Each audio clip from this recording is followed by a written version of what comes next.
Hi friends, I'm Miss Christy, and today I'm going to read you the story, The Little Owl in the Snow. The Little Owl in the Snow was written by Christine Tagg.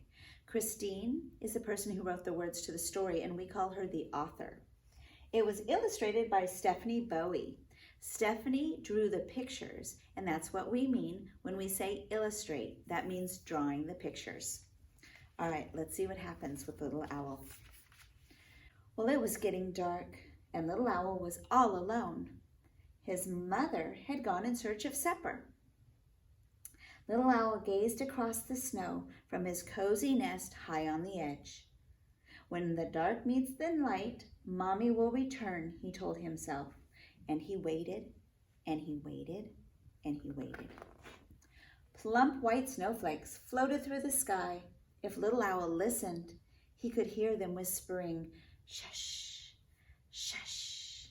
But then he heard another sound, crunch, crunch. "Mommy," he called, but there was no reply. His large round eyes grew larger and rounder. Creak, creak.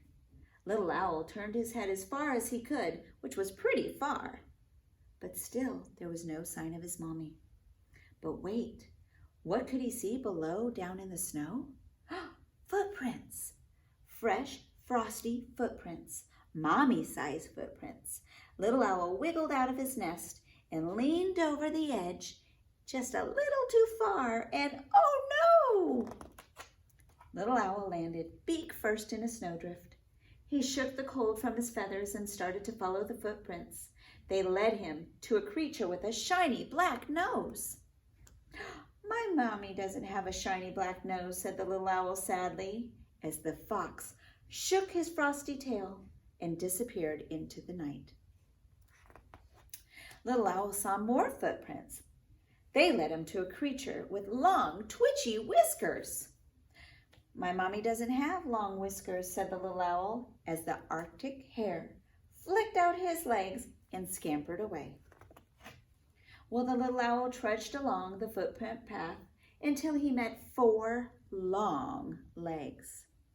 "My mommy doesn't have long legs," he said, as the reindeer shook his glistening antlers and showered Little Owl with snowflakes. "No," she said, "but I do." And then she ran off. On and on went Little Owl, following some really large footprints now, until he came face to face with the biggest feet he had ever seen. "My mommy doesn't have feet as big and furry as these," he said, as he looked up into the face of a giant polar bear. Little Owl hurried as fast as he could after that, until he saw something that made his heart leap for joy. It was a feather. It was the whitest, softest, most loveliest feather ever. "My mommy has feathers," said the Snow Owl. But the Snow Goose, to whom the feathers belong, just said honk and flew away. Well, what was worse is Little Owl had traveled so far following the footprint trail that he led his way back to the very spot where he had fallen from his nest. He began to cry, and his tears made little prints of their own in the snow. Little Owl was so upset that he did not hear his mother land softly beside him. "Where have you been?" she asked, and the Little Owl told her all about the trail of footprints. "But owls don't leave footprints in the snow," said Mother. "Why not?" asked Little Owl. "Because we fly, silly." And with that, she beat her wings to show him, and Little Owl beat his wings too. Flap, flap, flap, flap they went. And then up, up, up went Little Owl. "I can fly," he cried, as he snuggled down next to his mommy in the nest. "Yes, my baby," she said, and then she made Little Owl a promise. "Tomorrow we will go flying together, and we will leave footprints in the clouds."